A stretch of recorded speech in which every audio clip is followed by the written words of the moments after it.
ئێستاچەت نەخۆشخانە ڕزگاری لەوێ نەخۆشی زۆری نییە نیشان بەس درەنگە بۆی بچوڵین بینەرانی عزیز سڵاوتان لێبێت من یادگار فایەخم لە ئەڵقەی دووەمی بەرنامەی داواکار هاتوومەتەوە خزمەتتان لەگەڵ هاوکارە ئەزیزەکانم دیارە تەواوی بەرنامەکە ئێمە بە تیم کار ئەەکەین مەبەستمانە تەنها پێشکەشکارەکە زەخ نەبێتەوە چونکە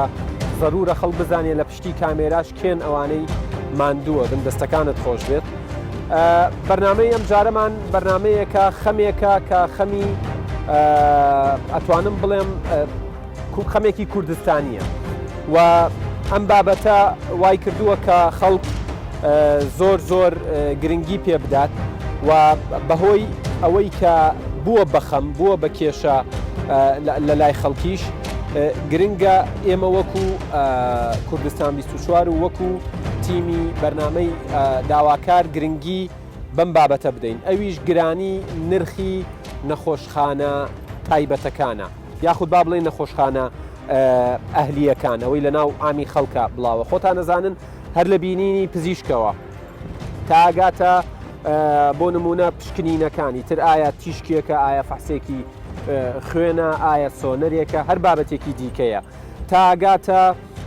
ئەوەی دەرمان و بابەتی دەرمانخانەکان تەنانەت ئەگەر کەسێک پێویستی بەوە بێ خوا نەخواستە نەشتەرگەریەک بکات نەشتەرگەریەکە بە نرخێکی ئێجگار گرانەکرێت مانەوە لە نەخۆشخانە ئەهلیەکان ئێجگار گرانە بە کورتی و کوردی ئەم بابەتە هاوڵاتیانی هەرێمی کوردستانی بە تەواوەتی نیگەران کردووە سەرباری ئەو دۆخە داراییە چۆن بڵێ خراپە ئەم بابەتەشی هاتۆتە سەر ئەمەش ئەوترێت کە لە دەرئەنجامی ینی بە پێ بە دۆداچوونەکانی ئێمە ئەمە لە دەرەنجامی ئەوەیە کە نەخۆشخانە حکومیەکان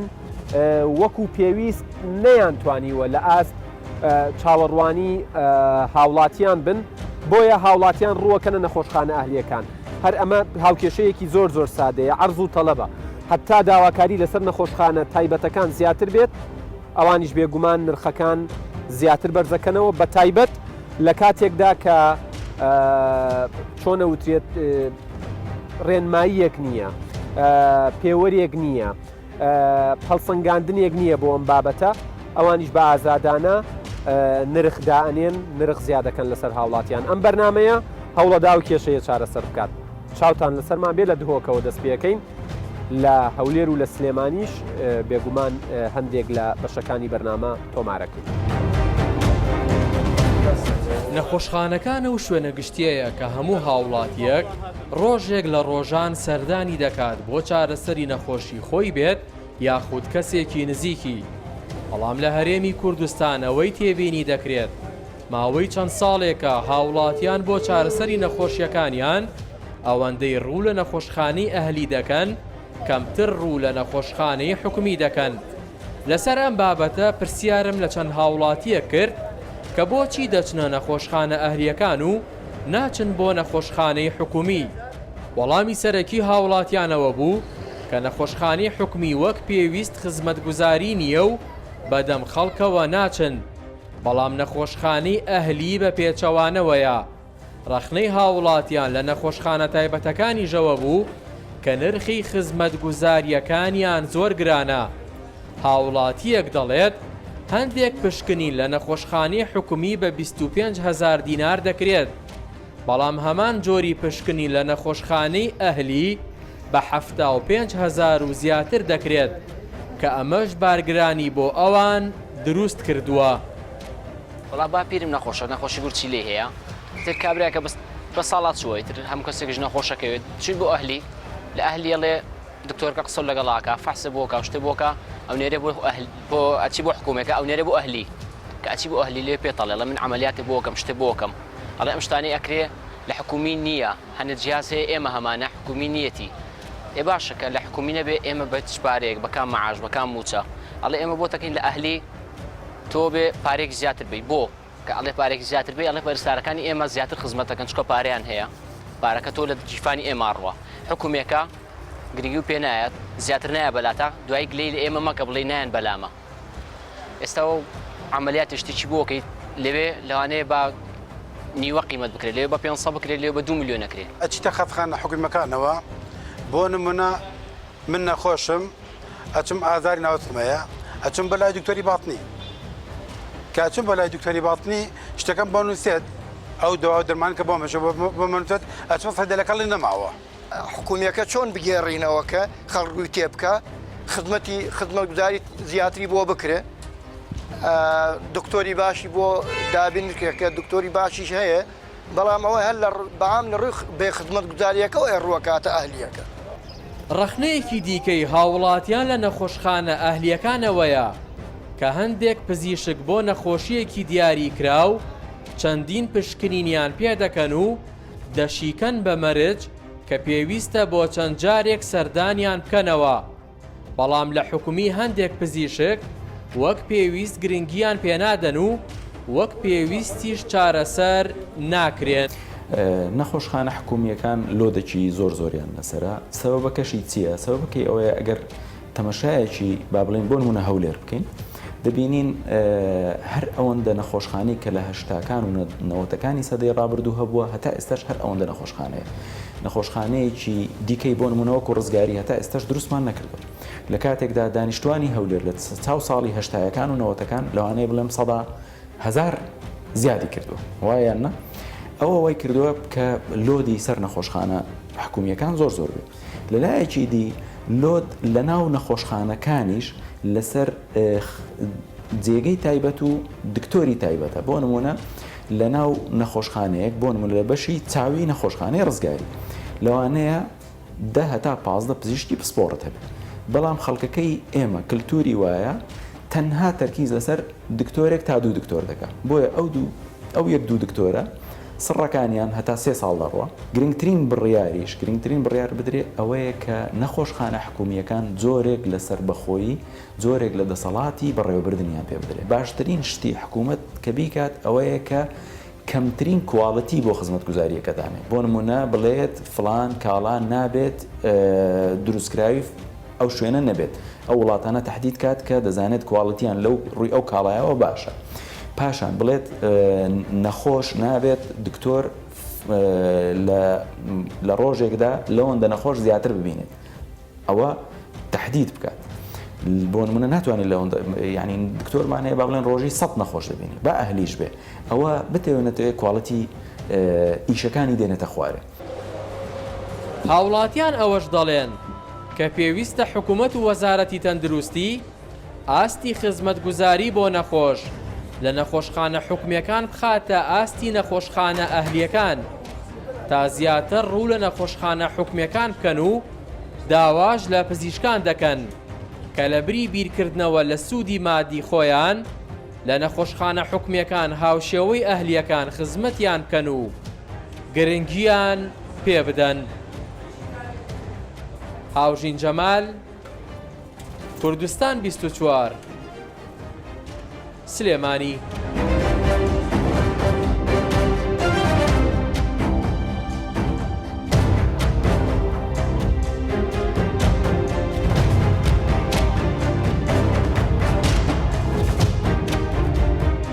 بەڵێ عزیزان دووبارە سڵاوتان لێبێت دیارە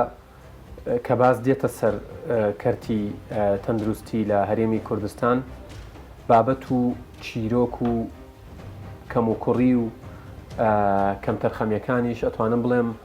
هێندە زۆرن کە تەواو نابن ناتوانانی هەمویان وەربگری بەڵام ئێمە لەم بەشە ئێستا 2 میوانم هەیە هەریەک لە بەڕێزان دکتۆر نزار خورشید مامە لەگەڵ کاکە عەلی مامە کە بڵین مام و برازان کاکە عەلی پێم خۆشە خۆت بۆم باسکەی چی ڕوویدا دوای ڕووداوەکە چیتان کرد چیت بەسەر هات ئەم چوونە سەحێلا زوو دوو هەواڵتم بووین دەچین ئێکی بەیناوێرێ گەینە سەحێلا ئەم چوین ڕێکل فلکێ سەحێلا سەرەما ئەو بوو کاتە عەردێکیدا کوورکێ و چوو سەوارە دەعام بوو پشتی هینگی ئیسعافینەوێرە بوومان ئیسعاف ئینا برینە تاوەڕی ئەم برین یعنی حالە تاوەڕی بوو بێ من بەس گەلە چۆبێ خو نەدەما ئەنی ئەم چوونە توێرێدا از برم اشعه بوم گرت اینا برمانک دکتوری دا صحکت من ایکی دی لویری بو گوت من هرانیک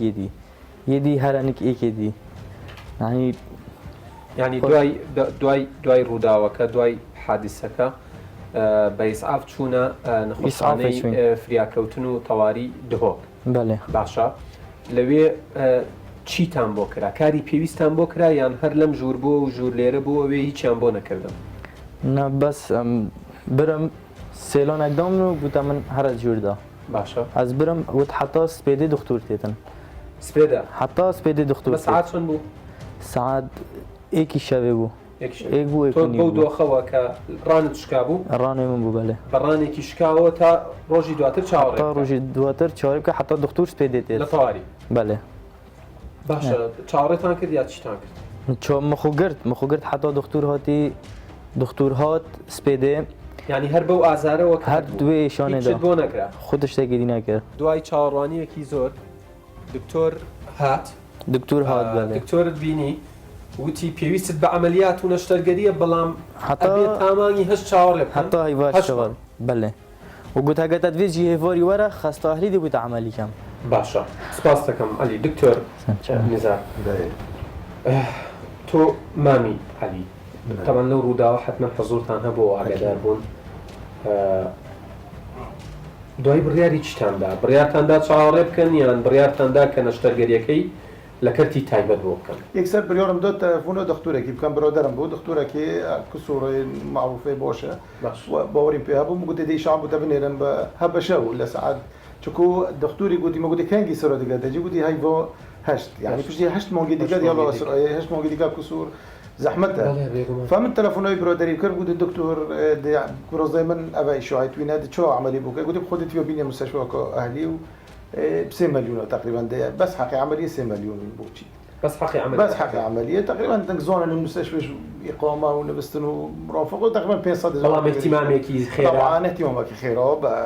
يعني بعد نفسي روج عملي كر تظوني سپاسەکەم من کاتم تەواو بوو عەلییان حەزەکەم کۆتا سەو کۆتا داواکاری خۆت لەو دۆخە ناخۆشەی کە پێات تێپەڕیت ئینشاڵڵا هەرگیز دووبارە نەبێتەوە. خودێ داخەزە من ئەوەکی یا تەواڕیە بکەن چونکە من سەخت کرد هەندێک گەل من بوون حاڵەوە گەلێک خراپتر بوو لێ من چاوێ خۆ نەدایە بەلکی مە پێچی بە عملیە بکەین ئێکی دی پێچی نابیت بکاتن مەجبورە خۆ بگریت حتا چەند هەیڤە حتا عملیەوەیتیان و هەر نافوێ شانێدا نەخوشە.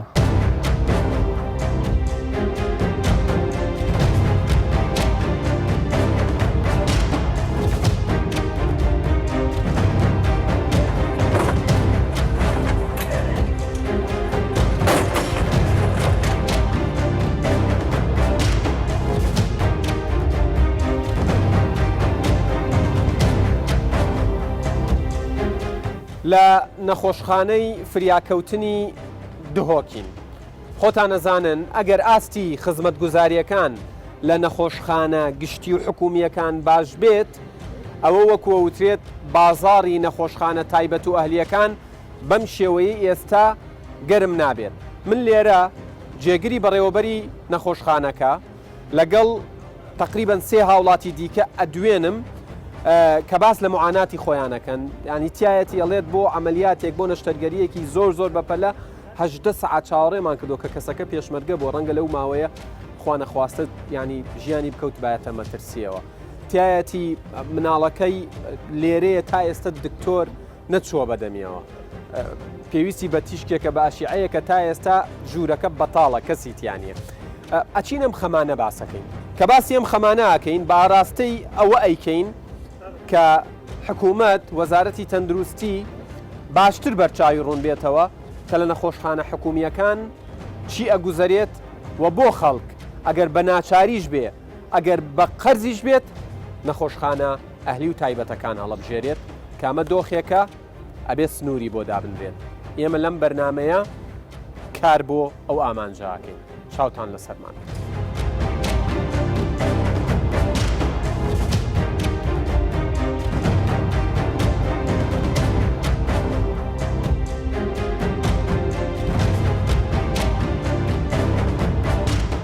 دکتۆر ئێوە لە نەخۆشخانەی فریاکەوتنی دهۆک دیارە بەرنمەکە تایبەتە بە گرانی نرخی سعری نەخۆشخانە تایبەت و ئەهلیەکان. ئاستی خزمەت گوزاریەکان چۆنە ئەوەی پێشکەشی هاوڵاتیانی خۆتانیەکەن کە ئێرە بە بەردەوامی قەرەباڵغا خەڵک دێت خەڵکەڕات. الدیف شیانێت خۆک و ئەم هەندی مە پێچێ بیت ئەم کارکەین کو ئەم شێن خزمەتە نەخۆشێت خۆ ئەوێت سەردانە نەخۆشخانێتکەنەوە. بەس ڕاستی نەبوونە هەندێک زێدەباری هەبوونە گەلێک کێموکاسیە مە نەخۆشخانە تەنگاوی ئەس دەبوو نمونە بێژم مە كيموسيت مسألة سبلاي ده هي يعني مستلزمات فيزيكي كالوباليت فيزيكي سبلاي وان تزويد وان يا كيم بو أبي بويا كريسا أبوري وهاتنا كورونا أبيجي بارجرانا كزيادة اخستيانا خوشخانة زيادة باري هبونا بنا آواهية كيفني نخوشخانة تنگاويا أبا همي بارجراني اختيار سر استاف نخوشخانة استاف تندرستي و نبونا موچی گیروبونا موچی اوه همی بارگرانی اخستیه لو ما دبینین ام کو او ایدیت تینا پیشکش کردن لو بلکه است پدوی هات بنخوره باشه یه 24 هفت پیشوازی ل نخوشکن لیره یعنی به شیوهی که شو روزانه‌ای و حوت روزی هفته یه لیره پیشوازی ل نخوشکن تا چند او کسانی دین بو نخوشخانه که هەمیشە دکتۆری لێ پزیشکی لێ بۆ ئەوەی کێشەکانیان چارەسەر بکات. وڵە خۆیمە لیستی نوبەداری هەیە یعنی لە نیشتەجێ خۆڵا و هەر ئێستا لە ریسپشن دانیشتینە پزیشکی نیشتەجێ دێرین مەوجودن ئۆنکۆڵن لەسەر لیستی نوبەداری لەگەڵ پزیشکی تایبەتمەند خۆی ئەو هەموو نوبەدار هەنا لیستی نوبەداری دێت کە خزمەت پێشکەشەکرێت خۆی دەزانم بەبێ پرسیاری هاوڵاتیان بکەیت کە مستەوای خزمەت گوزاری چۆنە. باش بچینە سەر مستەوای خزمەت گوزاریەکان ئاستی خزمەت گوزاریەکان لە نەخۆشخانەکانی دووەک بە دیاریکراوی لە نەخۆشخانەیە کە ئێستا دانیشتوین. جەنابتان دوێنێ سەردانی ئێرەتان کردووە کاک محەممەد باسی تەجروبەی خۆتم بۆ بکە لەگەڵ ئەم نەخۆشخانە لەگەڵ پزیشکەکان لەگەڵ ئاستی ئەو خەدەماتەی تەقدیمی جەنابتان کراوە پێشکەشتان کراوە. کو ساعت 8 سپێدە 8 بۆ ئەس گەشتمە لە ئێرە گەشتمە وێرە من فەحسی کلە هەبوو ئەچوومە تەواریدا بۆ وەرەقێک چی کرد و هەرە فەحسا دەساوێ گرم چ فەحسا دەساوێ ئەبێم تقریبا ساعت و نیوێ 2 ساعت يعني كيشة حتى كوباس أيدي بو من أيدي مصفحة أشوم داز بش ما دف دكتوري كليا أشوم دف دكتوري كليا از بهم تقريبا 40 دقيقة كيجي أسراوست يوم دكتور نهار حتى بيصير ناوي من ساعات بي 12 و 13 دقيقة من ساعات خو قرد بو تلفون خو ساعات بو 12 و 13 دقيقة ساعات 12 و 13 دقيقة از بوني مجبور بعد 12 و نيفي از توابم سپاس. بە ئەسبابەکەی بزانین دکتۆریانی ئەوترێت یەکێک لە هۆکارەکان یەکێک لە سەبەبەکان کەوا کات خەڵک ڕوو لە نەخۆشخانە ئەهلیەکان بکات زعیفی ئاستی خزمەت گوزاریەکانە لە نەخۆشخانە حکومیەکان. کاک محەممەد باسی حاڵی خۆی کرد وەڵامی ئێوە وەڵامی ئێمە کاکەگیان مشکلەی ڕئیسی لێرە لۆدا ازدحامیکی زۆر لە نەخۆشخانە هەیە ئێستا زۆر دکتۆرمان هەنە لە ئەستیشاریە دادەنیشن کە ئەوت پیشنتە نەخۆشی سارد دەبینن نەخۆشی پێی دەڵێن سارد یعنی ئەوەی ئیمەرجنسی نییە بەڵێ ئەو نەخۆشی نە ئیمەرجنسی یعنی باوەڕ بکەم من خۆم لە ئەستیشاریە دادەنیشم احتیمالە 5 پێکەوە دەینەژورێ 5 پێکەوە دەینەژورێ ئەمە زۆر پزیشکی تایبەتمەندمان هەیە دێت دەڵێت ئەگەر پۆلیسێک نەدانە لەبەر دەرگا ئەمن دەڕۆم لە ئەستیشاریە نادانیشم. با بچینە لای کاک عەبدوڕەحمان. کاک عەبدوڕەحمان تۆ لەگەڵ پێشمەرگەیەک لێرەیت باسی ئەوەت کرد کە تقریبا 18 سعات چاوەڕێتان کرد تا عملیاتێک بۆ پێشمەرگەکەی ئێوە بکرێت ڕەنگە لەو 18 سعاتە خوا نەخواستە ژیانی بکەوتایەتە خەتەر و مەترسیە. ڕاستی دوێ ئەم سعات 4 گەیشتن لێدێ دەستپێکی وەگوت استقبال کردن بریناوی دەرمان کردن نەشتەرگەر تونەوی نەشتەرگەرێت تایمەند تونەوی نەحاضری حتا سعات هەفتا جێگرێوی هات تێلڤێدەری مقیم ئەم بێژین مقیم هات لێ نێری گواز عملی کەمە نەشتەرگەری را ئاخرت گوتی عملی نەکە حتا ئەس ببینم بەلکی ئەو برین مشكلة ماستر أنا بلقى عصابات يقود كرين بلقى دناشي معالجة بقى ما بلا داوي ما تاكسي قرد أم شنا داوي نخوشخانة فين بونا تشونا نخوشخانة أهليز يعني أهلي خود الإمكانية بيش مرقى سي منقارات بنصبان سي منقار وشيور لا نخوشخانة أهلي بتشن بوتانا كان سعرك 800,000 أو عملية بسيطة 800,000 جرى سپاس دکتۆر هەستەکەی ئەو خەڵکانەی ئەچنە نەخۆشخانە ئەهلیەکان بە ئیجباری و ناچاری ئەچن خۆیان حەزیان لێ نییە بچن بەس لەبەرەوەی ینی حزور وەکو پێویست نییە خزمەت گوزاریەکان وەکو پێویست نییە بابەتی مستەلزەمات و ئیکویپمنت و ئەوانی دیکە لایەنە لۆجستێکەوە پێویست نیە بۆیە مەجبورن بۆ بکەنە نەخۆشخانە ئەهلیەکان کاکیاتگە في النقطة هاي في إشارة بدم تو مسألة نسبة نخوش خانة معناتها عمليات الإمرجنسية هين أو تنكرن ما نقطة ما إشكال سروينية عمليات النشترجريين ين إلكتيف ين صار نخوشة مشكلة كهاي ده بشتى سرعة عملياتها مثلا قوائم العمليات من استان نشترجري قشتي ما تايبت مندم من قائمة هي قائمة عملياتها هي يعني هر أسبوع روجك ما هي كو أم نشترجري ولا بكين استامن وهر او روجي نشتغلي دكي خوي كاتي دوامه يعني لبياني تا نيورو بله خوي تا شو عم نشتغلي ناكي يعني تا مغرب خوي بياني تا نيورو يا دواي نيورو تقريبا يكي يكونيوا بوشي لاسبوعك لحفتيك يقروش خوي هر روجي حفته يك تايبت مدها يا خو من تايبتي بتنيانيم لانه لو نخش دكتور داواکاری چییە لە وەزارەتی تەندروستی و لە حکوومەت ئەم بەرنامەی داواکارە داواکاریەکانی ئێوە ئەبین بە حکوومەت و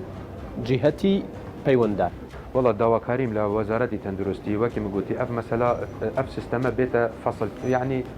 سیستەمی پرایڤێت و حکومی مراجعات سعرێت مشتەرگەری تایبەت بە نەخۆشخانە ئەهلی اول لازم قرار يعني كانوا اگر بڵێ نەخۆشخانە ئەهلی وەکی دکانە خۆی وەکو مەطعمە ئێستا ئەگەر برۆیە مەطعمێک احتمال یەک بەزاد بە 5,000 بفرۆشی یەک نەفەری بە 40,000 بفرۆشی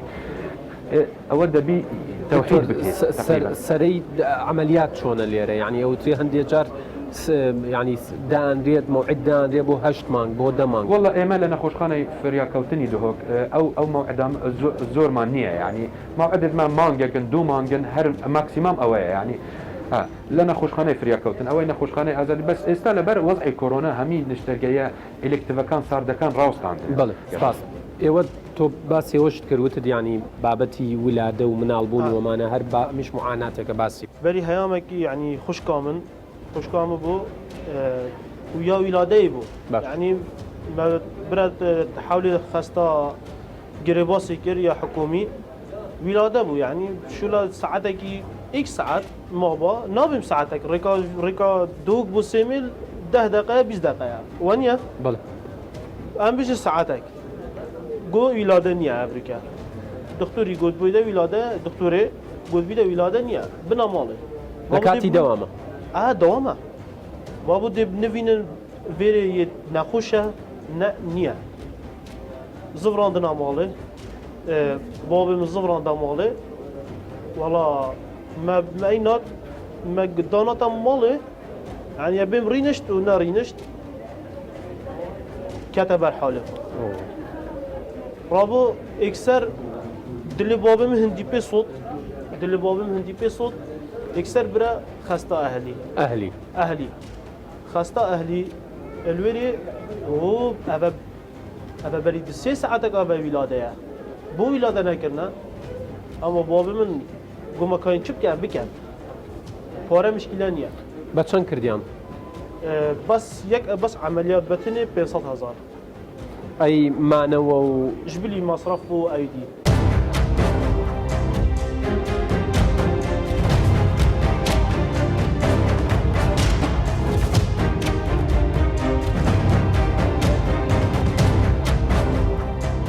دوای بەدواداچوونمان لە بەشی یەکەمی بەرنامەکە سەبارەت بە گرانی نرخی خزمەتگوزاری چ بینینی پزیشک بێ چ پشکنینەکان بێ چارەسەر و دەرمانەکان بێ چ نەشتەرگەری و مانەوە بێ لە نەخۆشخانە ئەهلیەکان بۆمان دەرکەوت کە نرخەکان ئێجگار گرانن بە شێوەیە گرانن کە هاوڵاتیان دەرەقەتی ئەوە نایەن کە بە شێوەیەکی ئاسایی ڕوو لە نەخۆشخانە ئەهلیەکان بکەن و چارەسەر وەربگرن ینی بڕاتان هەبێ هاوڵاتیەک لە دووەک پێی وتم 14 ڕۆژ کەسێکمان لە نەخۆشخانە بووە 15 ملیۆن دیناریان لێوەرگرتوین هەموو وسوڵات و پارەکانی پیشانداین باشە کەسێک نەخۆشێک لە هەڵەبجەوە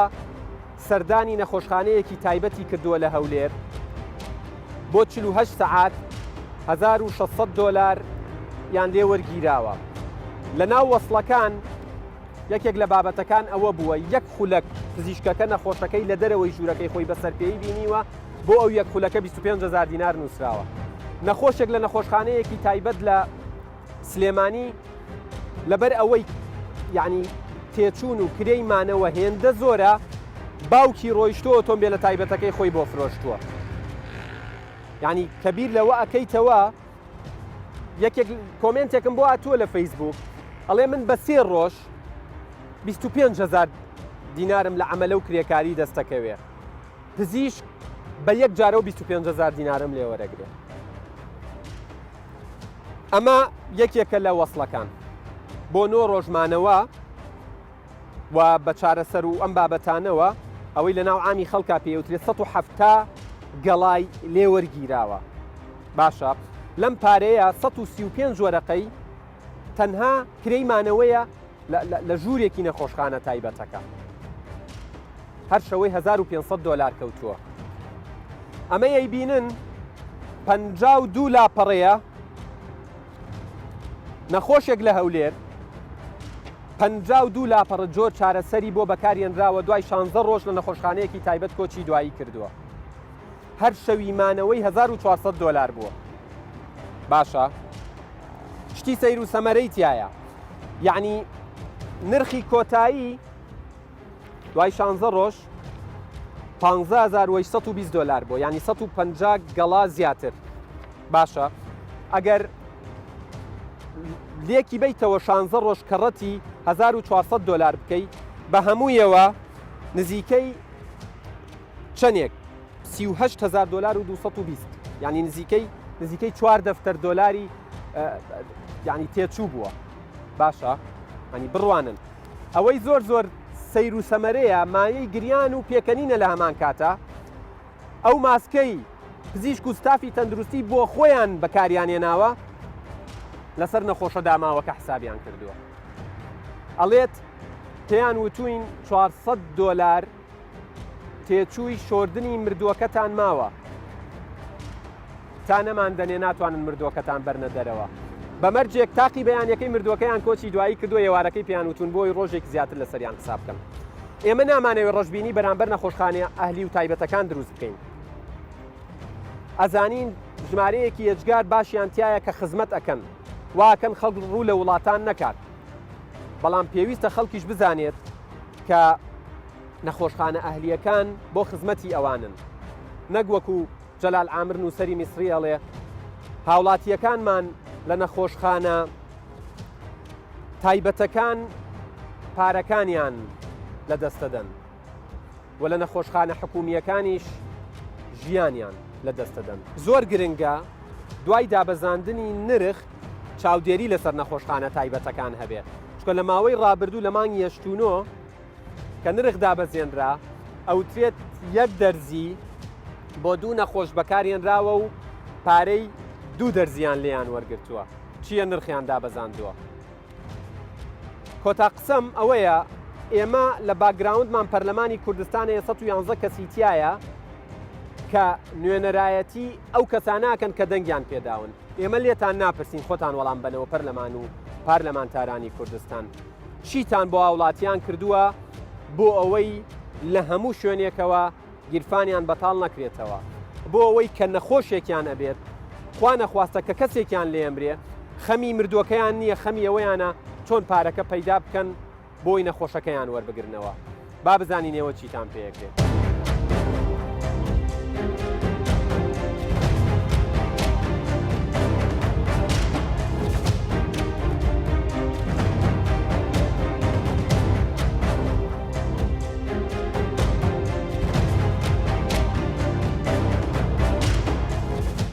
هەر لەسەر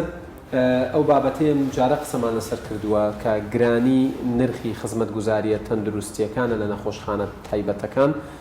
لەم بەشەی بەرنامەکە بەسوپاسەوە من میوانداری جەنابی دکتۆر ڕێبین مەحموود ئەحمەد سپۆری حکومڕانی تەندروستی و سەرۆکی ئینستیتیوتی پلاتفۆرمی خزمەتگوزاری تەندروستیم کردو بەسوپاسەوە کاتی خۆی بە ئێمە بەخشیەوە دکتۆر سڵاوتان لێبێ ماندوو نەبن نرخدانان یان ڕێکخستنەوەی نرخ لە نەخۆشخانە تایبەتەکان و کەمکردنەوەی بە شێوەیە زیاتر لە بەرژەوەندی هاوڵاتیانی کەم دەرامەت و دەرامەت سنووردار بێت کارێکی ئاسانە. سەرتا سڵاو لە ڕێزت کاکیادگار سەبارەت بە نرخدانان و دیاریکردنی نرخی خزمەتگوزاری تەندروستی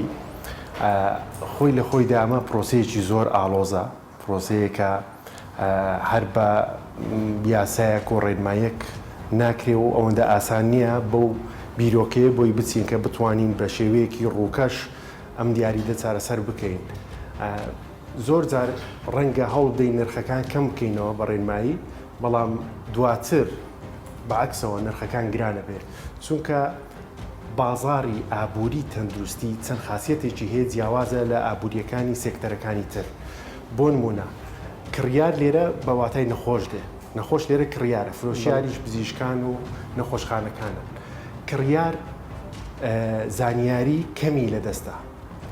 کڕیار دەسەڵاتی هەڵبژاردننی زۆر کەمی لە دەستە ئەو دەسەڵات و زانیاریەک گەورە کەوتۆتە لای فرۆشیار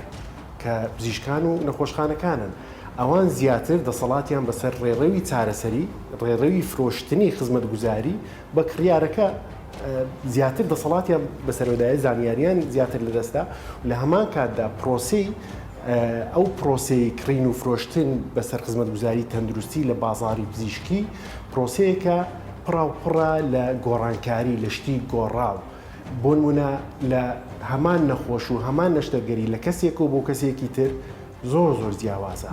بۆیە ئەم گۆڕانکاریە لە بازاری پزیشکی وا لە ئەو هاوکێشەکە کە کۆنتڕۆلکردنی زۆر زۆر قرس بێت و لە لایەکی تریشەوە دیاریکردنی یاخود ئەو هاوکێشانەی ڕێژەی تێچوونی خزمەتگوزاری پزیشکیەکان دیاریەکەن شتێکی مۆحەدمان نیە لە کوردستان و لە تەواوی جیهانیشدا ئەمە پرۆسەیەکی زۆر زۆر قورسە چۆن خەرجی تێچووی خزمەتگوزاریەکان هەژمارەکەی لە نەخۆشخانە ئەهلیەکاندا. بۆیە ئەمەش لە نەخۆشخانەیەک و بۆ نەخۆشخانێکی گۆڕێ ئەمانە بە دوو ڕێگا هەیە ئەگەر بۆی بڕۆین چارەسەری ئەو دیاریدەیە بکەین بۆ کەمکردنەوەی نرخ. ڕێگایەکی سەرنجڕاکێش ڕێگایەکی کورتخایەن شۆرتکەت ڕێگایە کە کاریگەریەکی زوویە بێت ڕێگایە کە ڕەنگە سەرەتا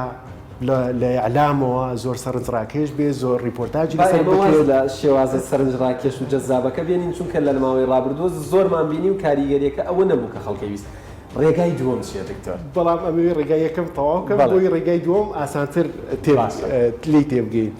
ئەو ڕێگای سەرنجڕاکێشە هەر چەند مانگێک بەردەوامە بێت بە ڕێنمایی و چەند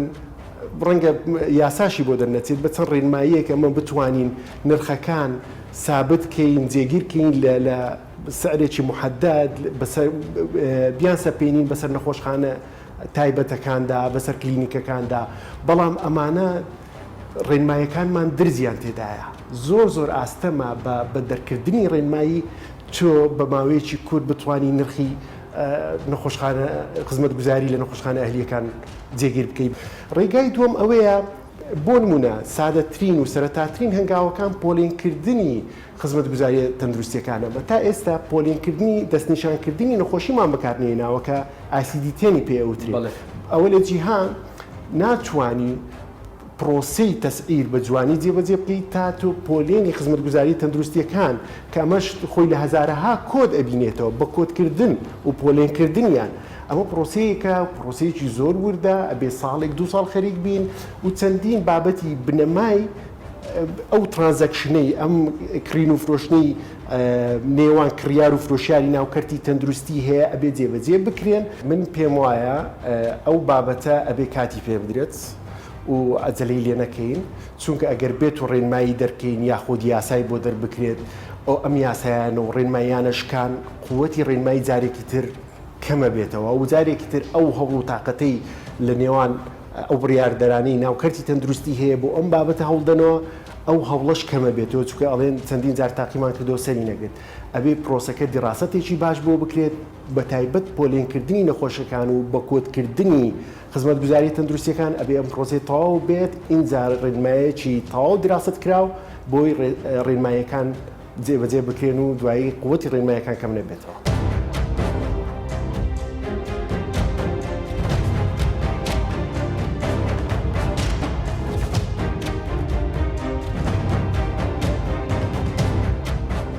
هاوڵاتیان پرسیارێکی دیاریکراویان لە پارلەمانی کوردستان هەیە ئەڵێن پەرلەمانی کوردستان نوێنەرایەتی بەشێکی زۆری هاوڵاتیانی هەرێمی کوردستان ئەکات ئەوان بۆ ئەو نیگەرانیەی خەڵک هەیەی لە گرانی نرخی نەخۆشخانە ئەهلیەکان چیان کردووە؟ ئێمە لە لوژنەی کاروباری تەندروستی و ژینگە و مافی بەکاربەر هەمیشە پاڵپشتی داواکاری هاوڵاتیانین و ئێمە نوێنەری ئەوانین لە پەرلەمانی کوردستان و دەنگی ناڕازایی ئەوان گەهاندوومانە جێگای پەیوەندیدار وەکو وەزارەتی تەندروستی بەڕێوەبەراتی گشتی تەندروستیەکان دائم هەواڵانمان لە لوژنەی تەندروستی ئەو گلەی خەڵکی گاندووە. ئێمە دریغی ناکەین ئێمە لە حالەتەکە گلەی خەڵکی دەگەینین داواکاری کارمەندانی تەندروستی و پزیشکانیش دەگەین نە حکوومەت. دکتۆر ڕێخستنەوەی نرخەکان و تەسعیرە چەند گرنگە ینی ناکرێت یەک جۆر نەشتەرگەری لە سێ نەخۆشخانەی ئەهلی لە هەر یەکەیان بە نرخێک بێت هاوڵاتی بۆچی لەم دۆخەدا بێ ینی کە نەخۆش بکەوێت بەو ترسەوە مامەڵە بکات. وەزارەتی تەندروستی لە مانگی چووی کۆنفرانسێکی کرد کۆنفرانسی بەدواچوون و یەخستنەوەی کارەکانی دامەزراوەی تەندروستی لە کەرتی تایبەت بەڕاستی لەوێ لە پانێلێکیش بەشدار بوومە لەوێ داوامان کردووە وەکو لوژنەی تەندروستی کە لیستێک هەبی لیستێکی ئەسعار هەبی یعنی ئەغلب ئەوانەی کە دەچنە خەستەخانە زۆربەیان پێویستیان بە سێرجەری عملیات و شتیوایە ئەوان هەتوو بچی لە سێ مستەشفای جیاوازی هەولێر ئەسعار تەماشا بکەین من نامەوێت دیعات بوو مستەشفاکان بکەم ئەوە ناویان بینم و شتیوا بچی ئەسعاریان هەر یەکێک بە شکلەکە داوامان کردووە لە وەزارەتی تەندروستی کە لیستێکی ئەسعاری عملیات بەڵاو بکەتەوە و لەسەر هەموو نەخۆشخانە. هیچ وەڵامێکتان وەرگرتووە دکتۆر؟ وەڵڵاهی وەزارەت خەریک.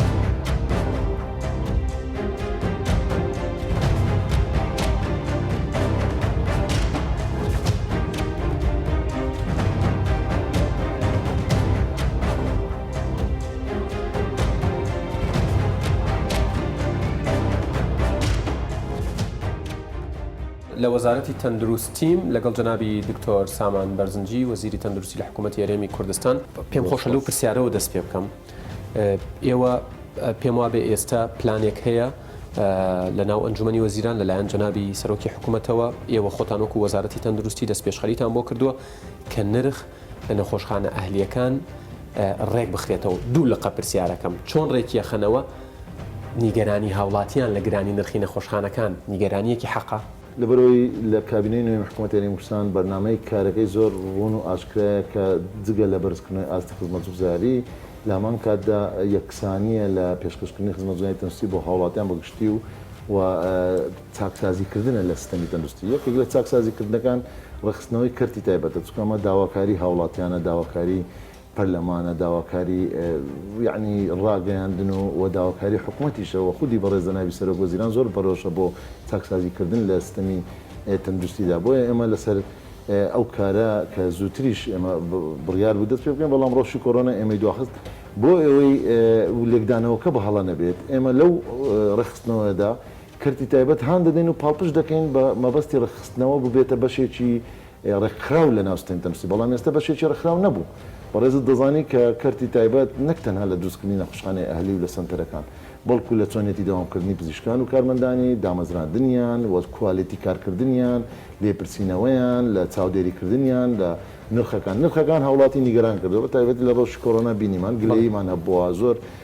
سکاڵا بووە مە جگەلەوەی کە مەجلیسی تحقیق و لێکۆڵینەوەمان کردو بۆ هەر حالەتێکی تەجاوز کە ئەوانەی یعنی تەقسیریان کردێت لە پابەند نەبوونە بۆ نرخەی کە دانراوە ئەمە بەدڵنیایی من ئەو بەڵێنەمان داوە کە هاوڵاتی مافی ناخورێت و مافی خۆی دەگەڕێتەوە چکە ئێستا لەژنەکە کاری باشیان کردەوە هەندێک لە نەخشانەکان بە دوواداچوون و فایلی هەموو ئەو نەخشانەیان کردووە کە ئەو نرخانەی ئێمە ڕاماگەیان چونکە ئەمە پێویستی بۆیە کە چاودێری بەردەوامێت بەڵام بە شێوەیەکی گشتی بۆ هەموو خزمەتگوزاریەکان ئێمە هەڵساین بە داڕشتنەوەی وەڕەخستنەوە و سنووردارکردنی نرخان چونکە ڕەنگە هەندێک جار نرخ تەجاوز هەبووە زیادوە لە بەش یەکەمی بەرنامەکان ئاماژەم پێداوە ینی دووبارە چمەوە سەری ئەمە 52 ئەی فۆرە بۆ یەک نەخۆش چارەسەر بەکار هاتووە 15,000 دلار و لێرەش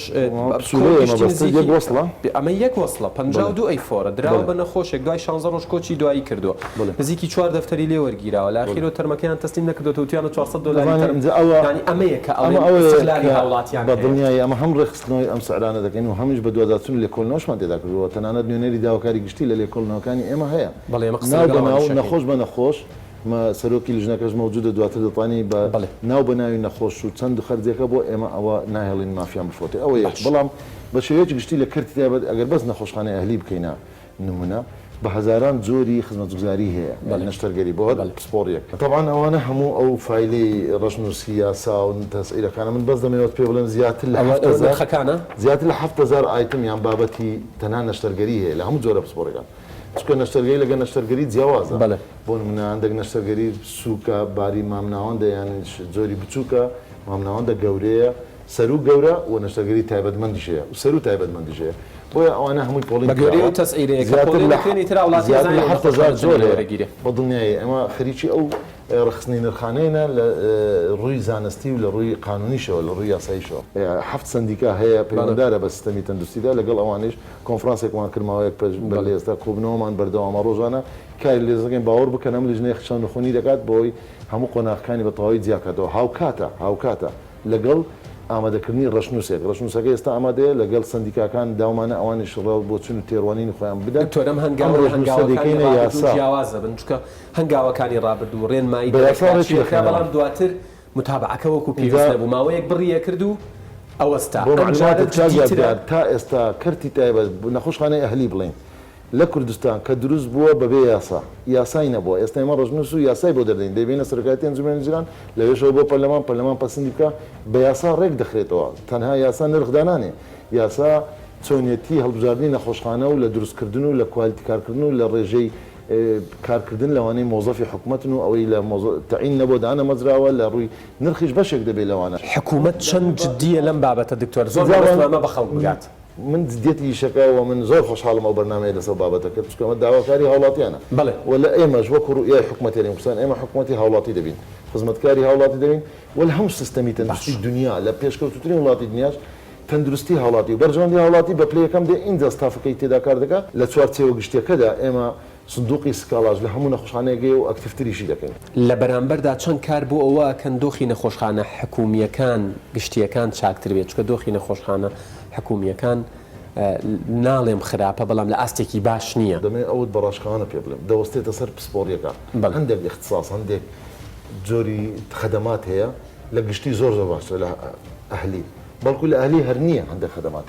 وە بە پێچەوانش بەڵام زۆربەی زۆری بۆن منە فریاکەوتنەکان و ڕزگارکردنی ژیان و ئیجراعاتی ئەوەلی سعفا دەوەر حکوومەت تا ئێستاش ڕێژەی زیاتر لە 95 دەیکا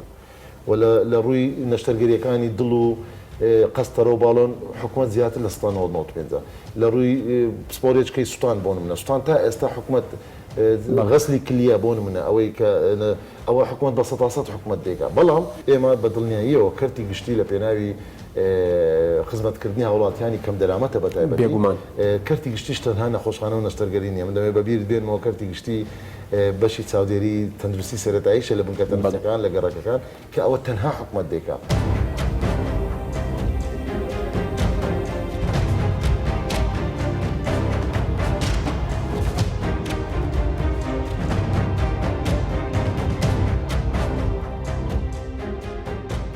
سەبارەت بە ڕێخستنەوەی نرخ لە نەخۆشخانە ئەهلیەکان یان نەخۆشخانە تایبەتەکان ئێوە چۆن لەم بابەتە ئەڕوانن و بە چ شێوەیەک ڕۆڵی خۆتان لەو بوارە دەگێڕن. پێشی بەخێراتتان دەکەین بەخێر بێت سەرچاوان طبعا لە هەمان کاتدا من دەستخۆشی لە وەزارەت تەندروستی دەکەم بۆ ئەو کۆنفرانسی کە کردی بۆ تاوتۆکردنی پرۆژه یاسایی ڕێخستنەوەی نرخەکان لە نەخۆشخانە ئاهلیەکان. ئێمە طبعا ئێستا نەخۆشخانەی ئاهلی بە شێوەیەکی بەرچاو زیادی کردووە، زۆر بووە کە زۆر بوو ئەبێ ئەلێرە یاسایەکە بێ تەنزیمی ئەم بوارە بکە. طبعا زۆر ضروریە. پێشتر مادەیشتیایە لە قانونی تەندروستی عراقی کە مەجای داوەتە وەزارەتی تەندروستیە تا حدێک ئیشراف کات سەریان، بەڵام بەو شکلە نییە. بەس ئەگە یاسایەکی تەواو دابدرێ بۆ نەخۆشخانە ئاهلیەکان لەو بوارە وەزارەت تەندروستی بە تەواوی توانێت ئیشراف کات سەر نەخۆشخانە ئاهلیەکان و هیچ خروقاتێک و مخالفەیەک ڕوو نەدا. و لە هەمان کاتدا ڕێخستنەوەی نرخەکانیان طبعا بە هیچ شێوەیەک ناگونجێ لە خەستەخانەیەک بە سعرێک بێ و لەوی تر بە سعرێشتر بێ لەوان تر بە سعرێشتر بێ. ڕەنگە بۆ هەمان نەشتەرگەریش بێ بۆ ئێمە ئەگەر وای لێبێ لە جانبی ئینسانی دەرەچێ ئینجا بۆیە بوونی یاسایەکی تایبەتمەند زۆر زۆر گرنگە.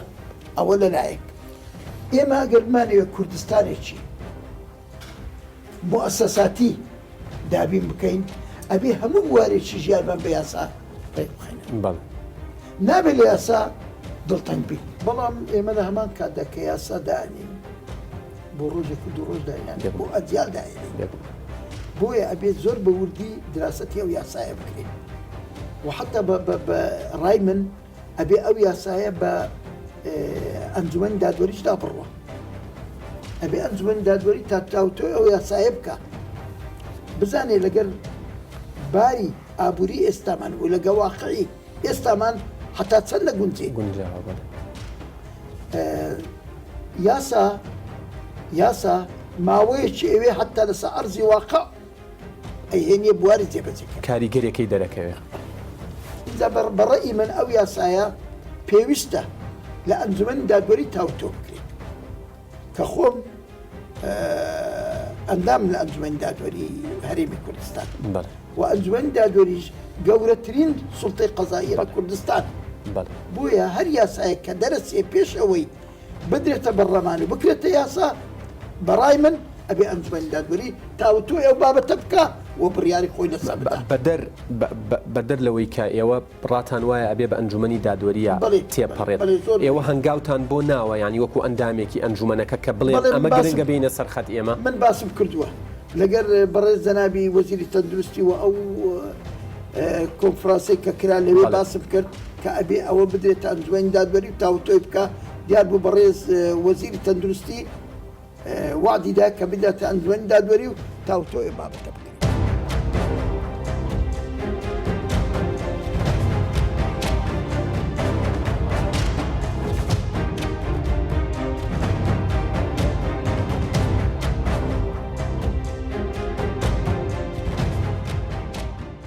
دکتۆر بۆ بینەرانی ڕوون بکەرەوە ئێوە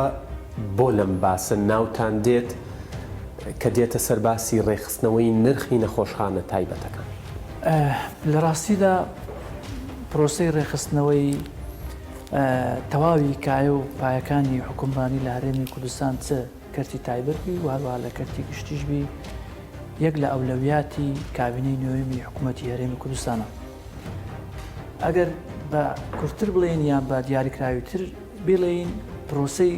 هەم ڕێخستنەوەی داهاتەکانی ناوخۆ هەم چاکسازی لە تەواوی سێکتەرەکانی کۆمەلگا پێویستیەکی حتمی و زەڕوریە بۆ مانەوەمان.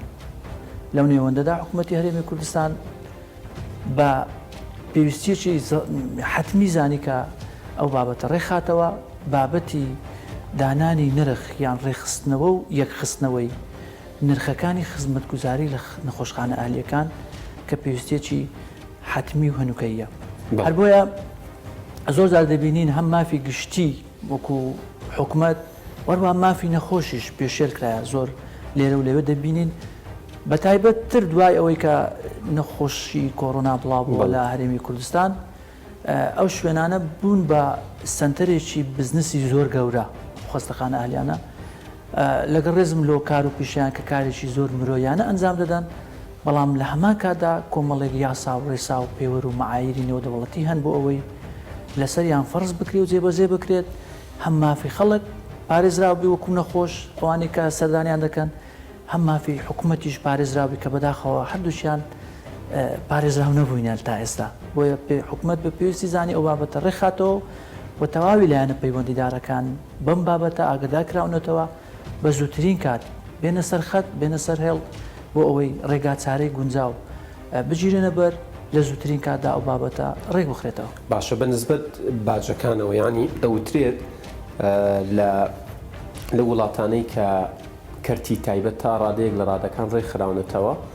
ڕەنگە پزیشکەکە لە سەتا دەی ئەو پارەی بۆ بمێنێتەوە کە لە بەرامبەر نەشتەرگەریە کە چارەسەرێکە وەریەگرێت لێرە وترێت لە سەرو لە 16 بۆ پزیشکەکەیە نسبەیەکی کەم بۆ ئەو کەسەیە کە بۆ منە بێهۆشکارە کە